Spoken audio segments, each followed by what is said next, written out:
tourner le dos, elle va quitter cette maison et elle va trouver un autre homme qui n'était pas musulman, un homme qui était adorateur du feu. Elle va raconter son histoire à cet homme, raconter l'histoire de ses filles orphelines et de sa pauvreté. Et ces paroles vont faire un tel effet sur cet adorateur du feu qu'il va héberger cette famille-là pour la nuit. Donc, cette famille va se rendre chez cet adorateur du feu et cet homme va les nourrir, les donner de vêtements convenables pour cette nuit froide et aussi, surtout, leur donner un toit. Et il va se comporter de la meilleure des façons avec ces personnes. Arrivé au milieu de la nuit, le musulman qui a refusé d'aider cette femme va voir en rêve. Il verra comme si que le jour de la résurrection est arrivé. Et il est debout. Et le drapeau de l'islam, le drapeau de la réussite, flotte au-dessus de la tête du saint prophète sallallahu alayhi wa sallam. Et à côté du prophète, du saint prophète sallallahu alayhi wa sallam, se tiendra un magnifique palais fait de pierres précieuses, d'émeraudes, de diamants, de bijoux, d'or et d'argent, de tout ce qu'il y a de plus beau. Alors, cet homme, ce musulman qui était pieux, va voir le prophète d'Allah. Il dit, oh prophète d'Allah, pour qui est ce magnifique palais?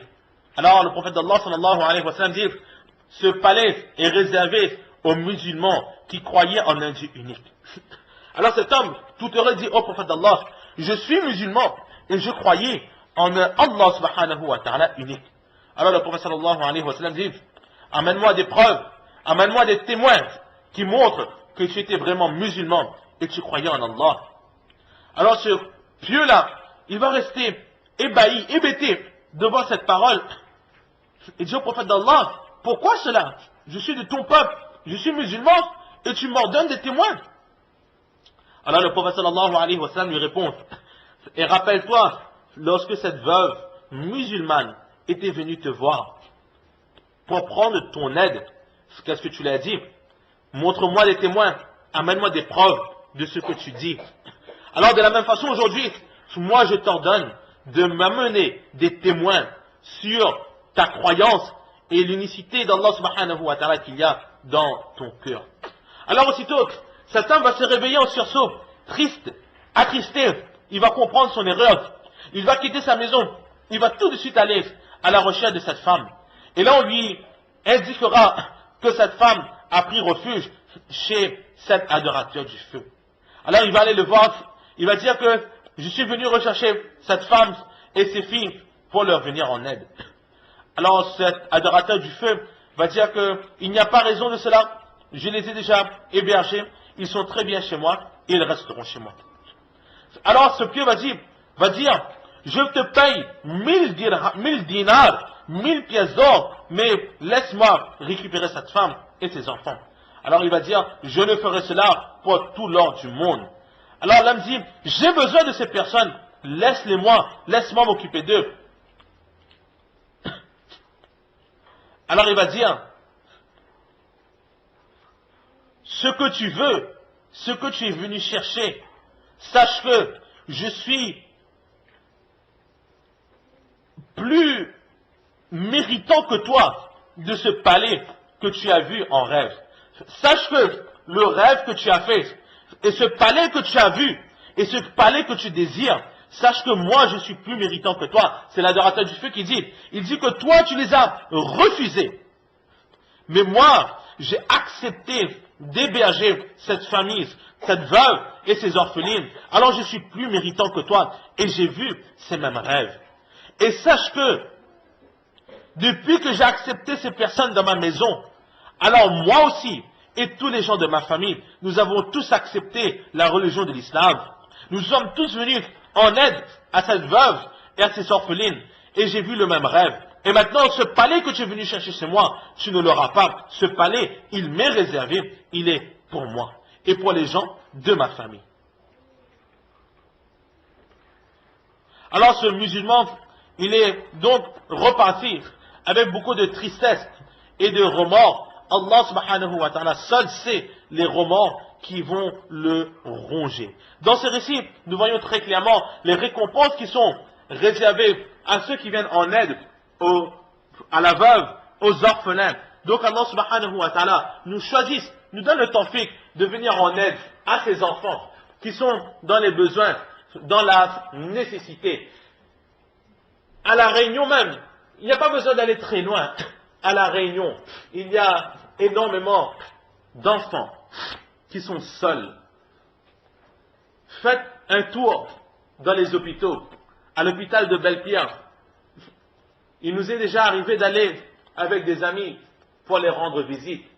Des enfants, des petites filles, des petits garçons, de parfois 6 mois, parfois 1 an, parfois 2 ans, parfois 4 ans, parfois 8 ans, parfois qui ne parlent même pas le français, qui viennent directement des îles, des Comores ou de Mayotte, ou bien des autres îles avoisinantes, pauvres, qui ne peuvent soigner ces enfants, et ces enfants sont envoyés ici à La Réunion pour être soignés. Ces enfants sont seuls, sans parents. Les parents n'ont pas cette possibilité de venir avec eux.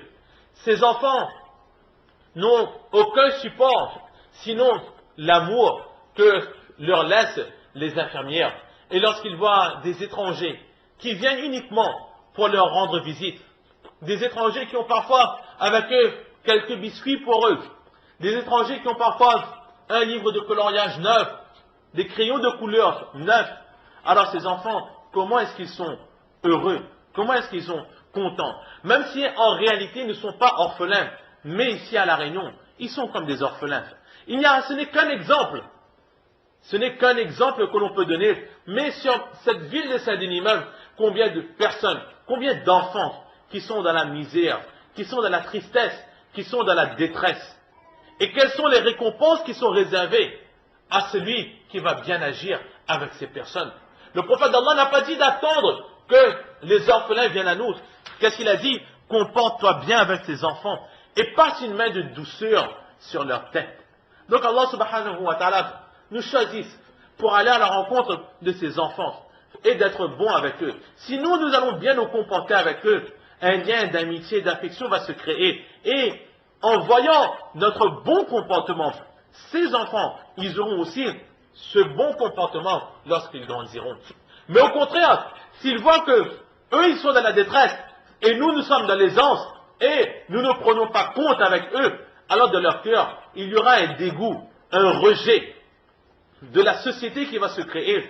Et c'est ensuite en grandissant qu'ils voudront se venger de cette société, que moi j'étais dans la détresse, personne n'a pris un compte avec moi. Nous voyons que dans chaque enseignement du Saint-Prophète sallallahu alayhi wa sallam, tout est enseigné pour que la paix, l'harmonie et l'amour restent prédominantes dans la société. Allah subhanahu wa ta'ala nous choisit pour pratiquer ce que nous venons d'entendre. Donc là c'est au sujet de l'orphelin. Le péché suivant, c'est fuir devant l'ennemi. Fuir devant l'ennemi est aussi un grave péché qu'Allah subhanahu wa ta'ala a mentionné dans le Coran. Lorsque vous êtes devant l'ennemi en guerre, alors ne fuyez pas. Celui qui, en ce jour de guerre, va fuir devant l'ennemi, sauf si il recule pour préparer une tactique, ou il recule pour aller rejoindre une autre armée. Ces deux cas sont des exceptions. Mais à part ces cas-là, ceux qui vont fuir devant l'ennemi, il a fait descendre sur lui la colère d'Allah. Et sa demeure sera l'enfer. Et quelle mauvaise destination. Donc nous voyons très clairement que si demain les musulmans doivent faire face à un groupe qui veulent détruire l'islam, les musulmans ne devront à aucun moment tourner le dos. Mais au contraire, Allah est avec nous. Les musulmans doivent faire face, montrer que l'islam est la meilleure des religions et ne pas se soumettre. Maintenant, notre professeur Kari Ahmad Ali Damar Barakatuhum dans ce cours nous a montré 6 cas de figure où le croyant peut être amené à fuir. Tout d'abord, le nombre des musulmans est supérieur au nombre de l'armée adverse. Mais malgré cela, les musulmans sont en train de perdre ce combat. Alors à ce moment, fuir serait un péché très grave. La colère d'Allah subhanahu wa ta'ala s'abattra sur les fuyards et ils iront directement en enfer. Le second cas de figure, c'est que le nombre des deux camps, musulmans et ennemis, sont égaux. Mais malgré cela, les musulmans perdent. Alors fuir sera aussi un péché très grave. Le troisième cas de figure, le nombre des musulmans est le double de celui des croyants. Là aussi, il sera interdit de fuir. Pourquoi? Parce que dans le Coran, Allah dit فَإِنْ يَكُمْ مِنْكُمْ مِئَةٌ يَغْلِبُوا مِئَتَيْنِ. Si vous êtes 100, par l'aide d'Allah, vous serez quand même capable de vaincre 200 ennemis. Pourquoi? Parce que le musulman, il est 2 fois plus fort que le non-musulman, car Allah est avec lui. Si le quatrième cas de figure, si le nombre, l'ennemi est beaucoup plus nombreux que le musulman, alors à ce moment, si le croyant fuit, alors ce sera makrou. Mais il est préférable de rester sur le champ de bataille, de ne pas craindre l'ennemi, ni craindre la mort. Dans le Coran, Allah dit, إِذَا لَقِيتُمْ فِئَةً فَاثْبُتُوا. Lorsque vous êtes devant l'ennemi, alors remplissez-vous de courage, de persévérance et d'endurance. Allah dit plus loin, dans un autre verset, كَمْ مِنْ فِئَةٍ قَلِيلَةٍ غَلَبَتْ فِئَةً كَثِيرَةً بِإِذْنِ اللَّهِ. Combien d'armées avec un nombre de combattants très minime a réussi à vaincre de très grandes armées. Comme à Badr, 313 musulmans contre des milliers de non-musulmans. Et Allah subhanahu wa ta'ala, il a donné la victoire. Tout ce qu'il faut, c'est avoir confiance en Allah subhanahu wa ta'ala. Maintenant, le cinquième cas de figure, c'est quoi? C'est que les musulmans, ils font marche arrière. Mais le but de faire marche arrière, ce n'est pas de fuir la bataille, mais c'est de revenir plus fort. Comme on dit, Karraroun, la Farraroun. Ils sont reculés pour mieux sauter. Donc, agir ainsi est quelque chose de très bien. On est récompensé, car de cette façon, l'aide d'Allah est avec nous. Ne pas foncer, tête baissée dans la gueule du loup, mais réfléchir avant d'agir. Ou encore, si un groupe va en retraite pour prendre conseil avec d'autres personnes, cela aussi est autorisé, cela aussi est récompensé. À l'époque d'Hazrat Omar radiallahu ta'ala anhu, il a envoyé Hazrat Ubayda radiallahu ta'ala anhu comme gouverneur dans une armée, et à un moment donné, devant l'ennemi, il ne pouvait plus faire face. Alors un groupe abattu en retraite est allé prendre conseil avec Hazrat Omar radiallahu ta'ala anhu, et lorsqu'ils sont revenus, alors la victoire a tendu les bras aux musulmans. Donc là, ce sont 6 cas de figure où le musulman peut être amené à fuir. Évidemment, il n'est pas nécessaire de mentionner le cas où le musulman est en train de gagner. Car si le musulman est en train de gagner la guerre, il n'y a pas raison de fuir. Sauf si vraiment quelqu'un est très lâche, Allah nous en préserve, et bien là aussi, il sera fortement puni par Allah subhanahu wa ta'ala. Donc voilà ce que l'on peut dire au sujet de ce péché, fuir devant l'ennemi. Et enfin, le dernier péché qui est mentionné dans ce hadith, c'est وَقَذْفُ الْمُحْصَنَاتِ الْمُؤْمِنَاتِ الْغَافِلَاتِ. Accuser à tort les femmes pures, musulmanes, d'adultère. Alors, accuser à tort quelqu'un d'adultère, cela est quelque chose de haram. Et c'est un très grand péché. Mu'minat, pourquoi? Parce que accuser à tort un non-musulman, cela aussi est un péché grave, mais la punition ne sera pas la même lorsque c'est un musulman qui est accusé à tort et lorsqu'un non-musulman est accusé à tort. Aussi, ici, c'est le cas de lorsqu'une femme musulmane est accusée à tort. C'est un exemple, mais si l'homme aussi est accusé à tort, cela sera aussi un très grand péché. Maintenant, mu'minat, c'est croyant. Muhsanat, c'est une personne qui est rempli de chasteté, de pudeur.